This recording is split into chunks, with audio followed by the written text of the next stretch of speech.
The Oklahoma Sooners are trending in a very positive direction for it, and a running back with some NFL ties. We'll talk about on today's episode of Locked On Sooners. You are Locked On Sooners, your daily podcast on the Oklahoma Sooners, part of the Locked On Podcast Network, your team every day.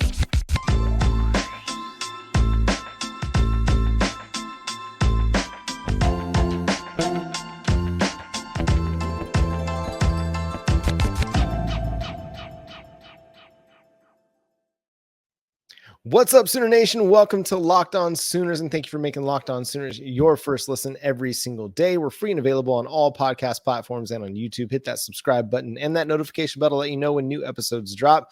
Today's episode is brought to you by FanDuel. Make every moment more. Right now, new customers join today, and you'll get $200 in bonus bets if your first bet of $5 or more wins. Visit FanDuel.com/lockedon to get started. My name is John Williams. Follow me on Twitter at John9Williams. That's Josh Helmer. Follow him on Twitter at JoshOnRef. Also here Monday through Friday from 9 to noon on the KREF Sports app. And Josh, the Oklahoma Sooners are trending in a really, really nice direction for four-star running back out of Humble, Texas, one Tory Blaylock. And all of our recruiting segments here on Locked On Sooners are brought to you by LinkedIn.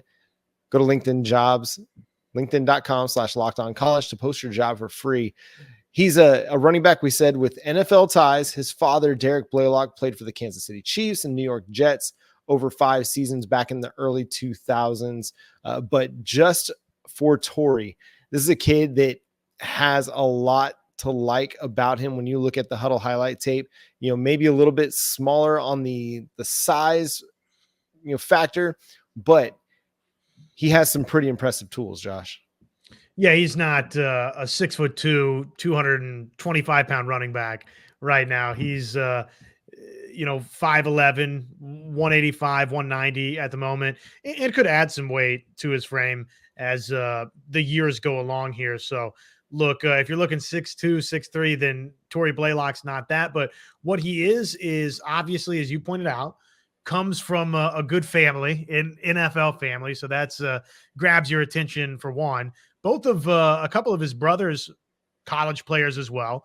Travion Blaylock, University of Wisconsin safety. Talon Blaylock at Sam Houston as safety. So a couple of defensive backs elsewhere in the family. He's a running back like his father. And so the family, right? Clearly it's an athletic family. He comes from an athletic background, but he runs really well. He's got great speed attached to him, 4.4 type speed, track speed, several sub 100 meter times, including a 10.70 in the spring of 2022 on the track side of things. So he's a big time athlete in that regard. Watching his tape, John, the thing that jumps out to me, and I think is what I told you, is I see a lot of north-south, which I like. There's not a ton of dancing around on the Huddle highlights. It's okay. Here's what the play is designed to do, and I'm going to take the football, and I'm going to go where the play is designed to be run. Then I'm going to get north, and I'm going to get south. Yeah, and he does show a good ability to break tackles. He's a little bit slippery in that respect where, okay, maybe he's not bowling guys over, but he is able to, take on contact and make plays after contact. And that's an important piece for any running back, because it's not always going to be blocked up clean. It's not always going to be blocked up perfectly. And you might get a little bit of action behind the line of scrimmage. You've got to be able to figure out a way to break that tackle and move on. You mentioned the speed. It shows up on the tape. He's able to bounce outside and make things happen, to the perimeter and down the field. He reminds me a lot of Gavin Sawchuk, actually, when you watch him run, kind of patient behind the line of scrimmage. And like you said, not a lot of dancing around, just more of a, I'm one speed as the play develops, as the blocking develops. And then as that hole is created, I hit that second speed. And then as I get into the open field, that third gear gets engaged, and he's able to just run by and run away from guys. And it reminds a little bit of a kind of a DeMarco Murray running style, a lot of upright running, but we've seen how that can be very successful with a guy like Gavin Sawchuk, who had a really nice end of the season in 2023. Oklahoma just continues to build this running back room with really, really nice depth. And Tory Blaylock could very well be a part of that. We talked about how they're trending in a good direction. Oklahoma's received 3 Rivals Future Casts. 2 from guys that cover Oklahoma pretty thoroughly. That's Parker Thune and Brandon Drum of OU Insider at Rivals. And then 1 from a Texas A&M writer for Rivals, Landon Rosal. So again, you're getting it from the Oklahoma side, but you're also getting it from afar as well. And I think that also bodes well for the Sooners in this recruiting class. And it seems like the families had a really, really good time in their visit for Junior Day this past weekend. And so I think that's a good sign that things are going in the right direction. Obviously, recruitment is a battle to the finish line. You never, signal victory this early on when you're still a year away from the 2025 National Signing Day, but you like where you're standing right now for a very, very talented running back. Well, and you like to see immediate, what feels like it could be, immediate gains from the Junior Day, right? That, you get dividends right here very quickly. So Oklahoma, I'm not surprised, John, recruiting well with running backs. As long as DeMarco Murray is on that staff, then I think probably you're going to have a blue chipper or 2 in just about every recruiting class. He's got that track record now attached to him that he brings big time talent in. And it looks like maybe, right, if you're reading those tea leaves out there for Blaylock, that he's going to be the first blue chip name to add to the equation for Oklahoma in 2025 in terms of its running backs. We always like to go down the offer sheet for these kids just because it helps to provide a little perspective as to how talented they are and the teams that are looking at them. You got Alabama, you've got Arizona State, Auburn, Baylor, Colorado, Duke, Florida State, Georgia, Houston, Kentucky, Michigan State, Missouri, Nebraska, Notre Dame, Ohio State, Oklahoma State, Ole Miss, Oregon, Penn State, SMU, TCU, Tennessee, Texas A&M, Texas Tech, UCF, UNLV, USC, Wisconsin, Vanderbilt. I mean, the offer sheet is long and very, very impressive. So for the Oklahoma Sooners to be where they're at, considering you've got a brother that plays for a Power 5 program in Wisconsin, you've got another brother that plays in, Central Texas at Sam Houston. The family is from Central Texas. You're able to go deep into the heart of Texas and pull out a blue chip prospect at running back. It's again, I don't want to count the chickens before they've hatched, but very, very nice recruiting job to identify the talent and then to make such an impression that these guys feel comfortable enough putting in a future cast at this stage of the game. Yeah, no, it's great to see. And again, I just go back to dividends, right, from a big recruiting weekend for Oklahoma. It feels like, and hopefully this is one of several dominoes that's about to fall here for OU. It's been a 2025 class that has been a departure across the board for Oklahoma in terms of the timeline of building it. Remember in 2024, it was after you had the Kevin Sperry commitment in the 25 cycle where you had a commitment in the 24 cycle. So you're off to a great start here. Oklahoma it's number 5 nationally right now with your 9 commits. Who knows? This could be number 10 if these future casts are to be taken as gospel, that number could be 10 in short order. And then we'll see if you keep adding from what was, I'm sure, a productive Junior Day for Oklahoma. Yeah, you look at guys like Colin Kennedy of Sooners Illustrated. He says everything he's hearing is families and student athletes had a very good time at the Junior Day this past weekend. Now, I'm also of the mind that it's rare that you're going to hear somebody speak negatively of a visit or of a recruiting of a recruiting weekend. But Colin Kennedy, all things are coming up positive for the Sooners on that front. For the 2024 Oklahoma Sooners, who needs to take a step? We're going to talk about that coming up next here on Locked On Sooners. Passion, drive, and performance What brings home the winning trophy is also what keeps your ride or die alive. That's why eBay Motors has everything you need to maintain your vehicle and level it up to peak performance. From superchargers, roof racks, exhaust kits, LED headlights, and more. Whether you're into speed, power, or style, eBay Motors has got you covered. With over 122 million parts for your number one ride or die, you'll always find exactly what you're looking for. And with eBay Guaranteed Fit, your part is guaranteed to fit your ride every time or your money back. Because with eBay Motors, you're burning rubber and not cash. With all the parts you need at the prices you want, it's easy to turn your car into the MVP and bring home the win. Keep your ride or die alive at ebaymotors.com. Eligible items only. Exclusions apply. eBay Guaranteed Fit only available to U.S. customers. So Josh, the 2024 season is still like 8 months away. Pretty long time away. Winter workouts are going on. Spring ball is right around the corner.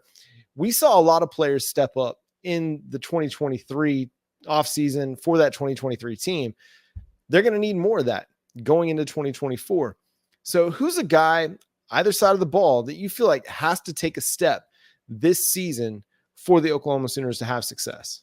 Well, the obvious is Jackson Arnold, right, who has the one star. But if we're looking other directions from that, and maybe we revisit the Jackson Arnold conversation here in a moment, right, because that's the low-hanging fruit. And it does, I mean, you need a big-time jump there if Oklahoma is going to accomplish the things that you, I, and everybody else wants to accomplish in 2024.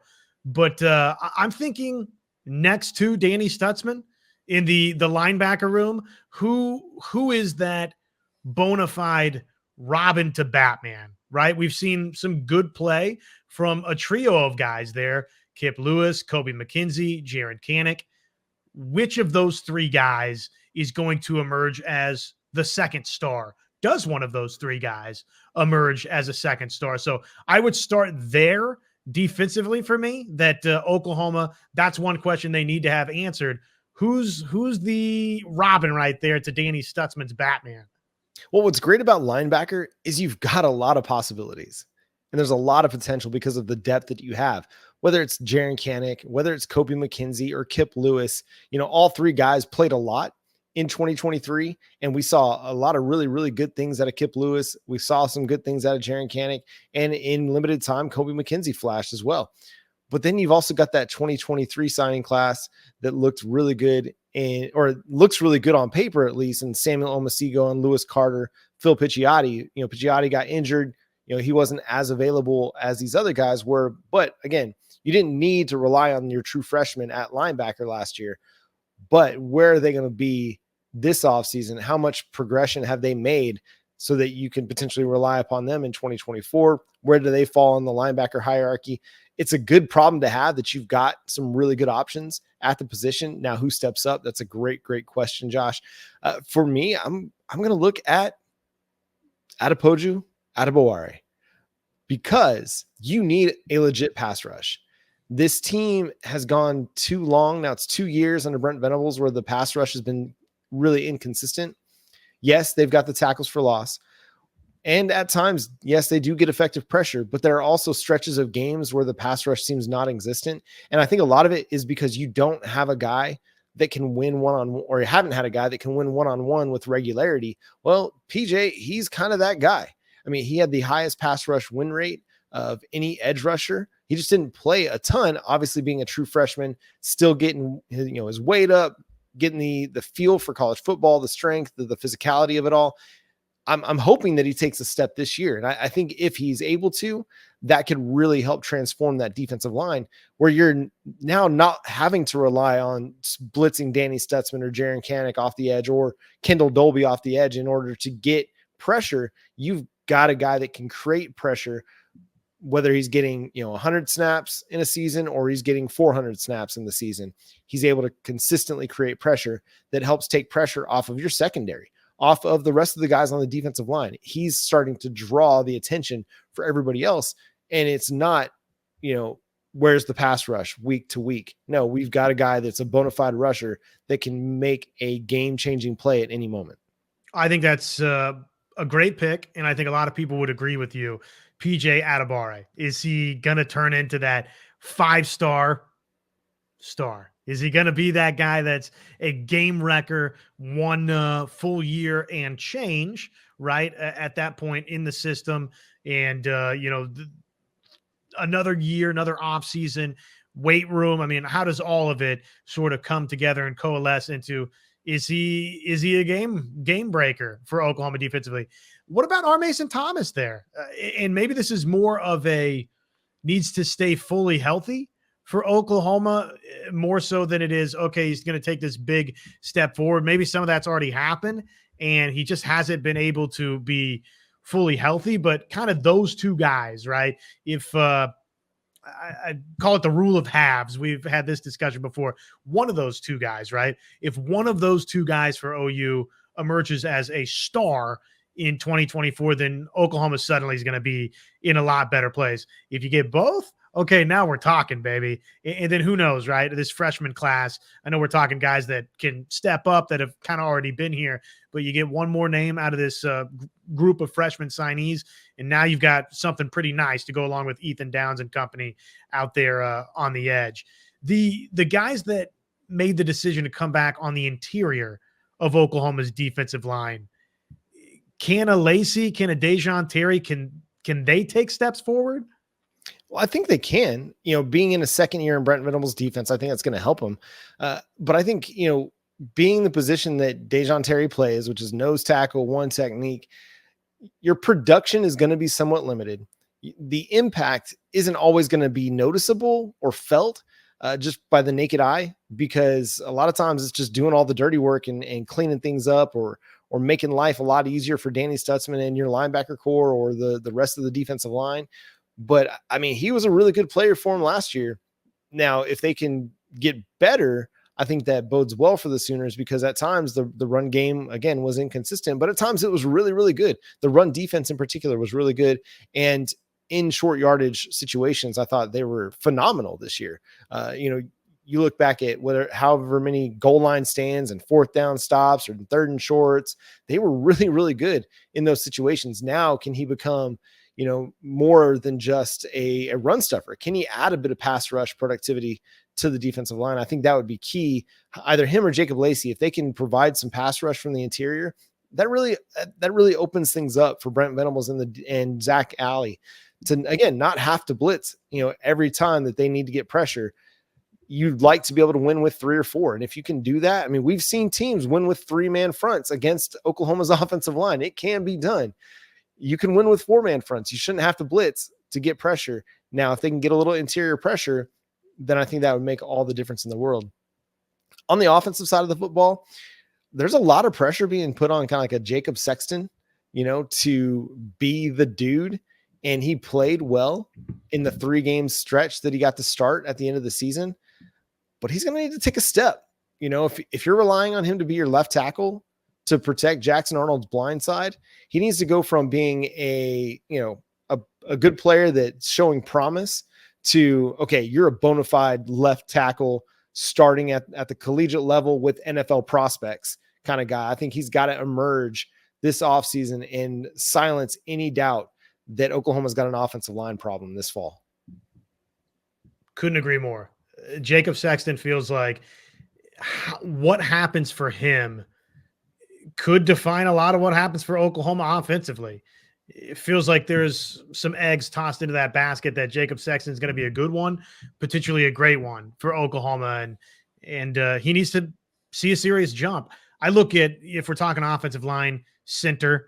So you're obviously replacing Rame there.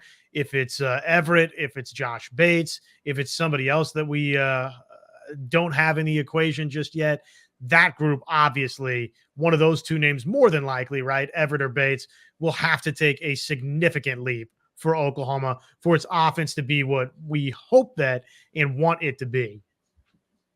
Yeah, and I agree. I think the tight end room is another area. Pick a guy. Jake Roberts or Caden Helms or Bauer Sharp, Davin Mitchell, like any of those guys, somebody needs to take a step and actually be a productive part of the offense.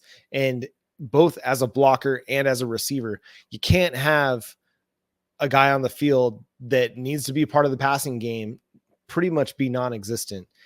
You can't play 10 on 11 And that's kind of what Oklahoma had to do at times in 2023 because Austin Stogner just wasn't very productive from the tight end position. Could that have been, scheme? Could it have been Dylan Gabriel? Could it have been Austin Stogner's limitations after his injury?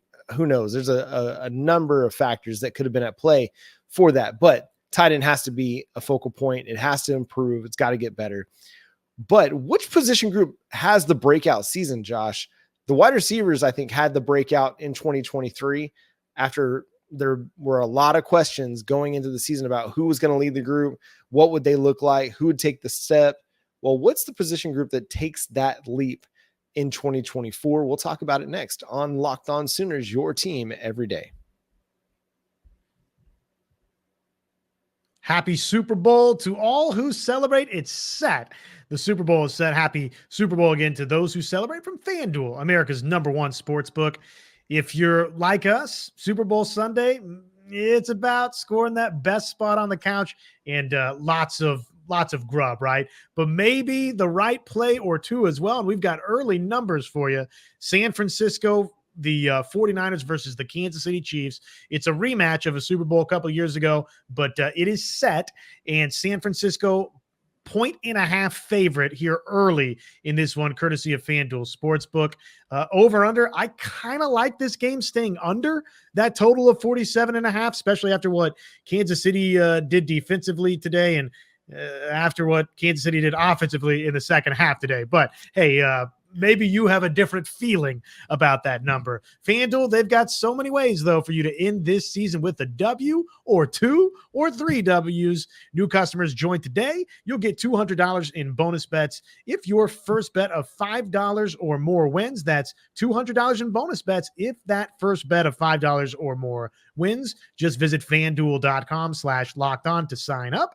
That's FanDuel.com/lockedon. Make every moment more with FanDuel, an official sportsbook partner of the NFL.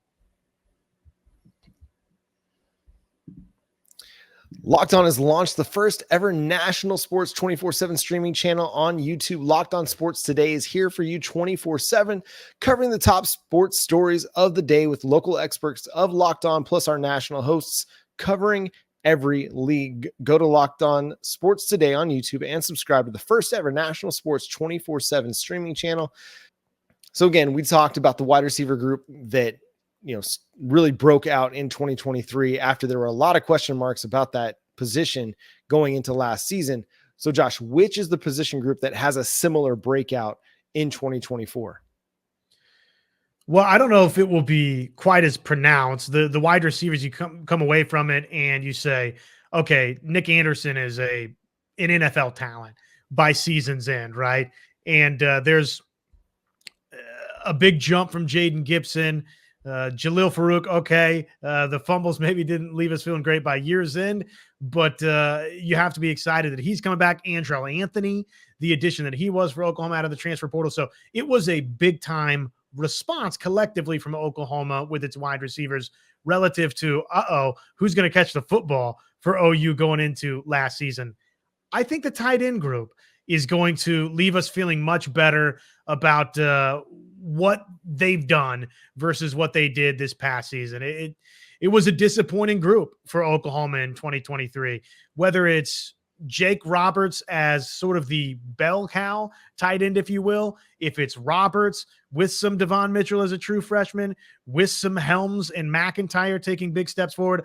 I just think collectively that group across the board, we're going to feel a lot better about the play that we get in 2024 for Oklahoma. You got the experienced hand in Roberts, you got the uber talented freshman in Mitchell, and then you've got a couple of guys who have been here that the light bulb should click on, I think, for both Helms and McIntyre. So, and you got Latrell and Joe John Finley pulling the strings, who I think will want to get those guys involved. So I expect that group to have a big time bounce back season. And if they do, I think it really opens things up for Jackson Arnold for the offense, because it can be such an easy thing to just have that tight end run 5 yards, turn around and just sit down and catch a pass. Like, to have that in your offense, in your arsenal, sometimes you just need something easy like that to just keep the ball moving, keep the sticks moving. And if you can get the tight end group to start becoming more of an impactful position for this team, I think it does really help the offense a lot. I mean, I know that that's really obvious to say, but I think it's going to help the offense in a number of ways and then open things up on the outside for the rest of those guys as well. For me, I want to say cornerback. Cornerback was good at times, but I think there were some questions, and I think we still kind of are left with some questions, with Gentry Williams injury issues. Hopefully we can put those behind us in 2024. And Woody Washington, hopefully he kind of has the breakout season that Drake Stoops had. I mean, Woody Washington has been solid. He's been above average to good at times, but there have been times where he's not been what you'd expect out of a veteran corner. But could this be the year that he really kind of takes a step and he propels himself into one of the best cornerbacks in the league, like Drake Stoops did last year? Drake Stoops had been a solid player, a good player, but did not have near the production, in the previous seasons that he had in 2023. Could those young guys come, have big time come ups like, Josiah Wagner or Makari Vickers or Jacoby Johnson, similar to the way Nick Anderson and Jaden Gibson did last year?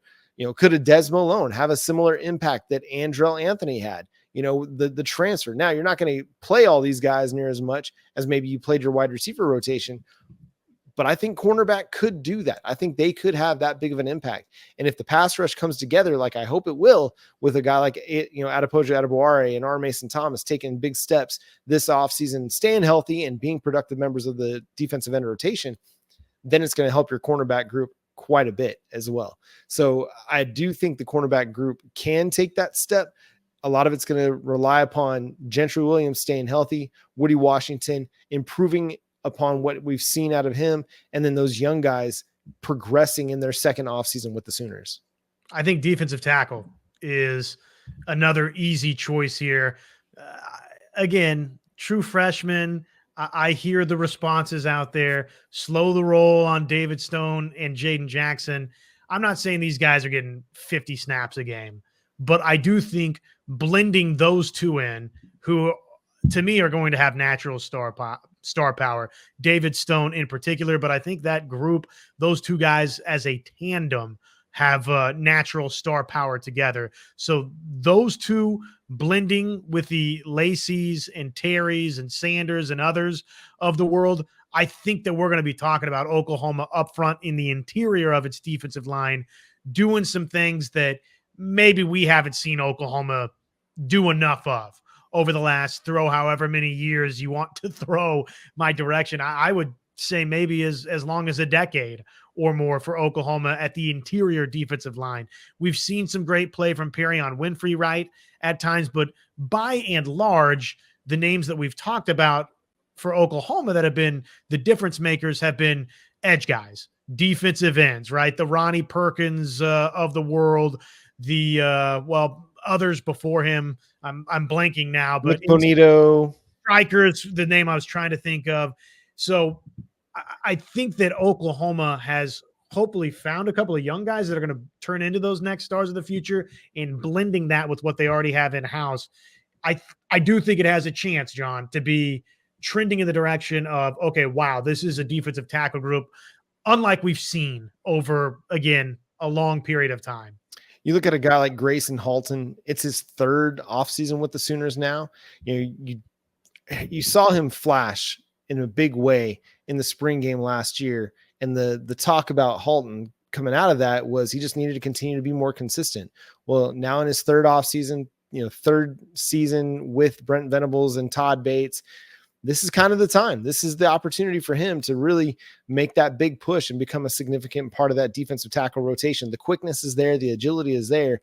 He could be that guy that breaks out and has that, that performance. You're like, wow, we've been waiting for this blue chip defensive tackle to break out and provide some interior pass rush. And this could be the year that he does just that.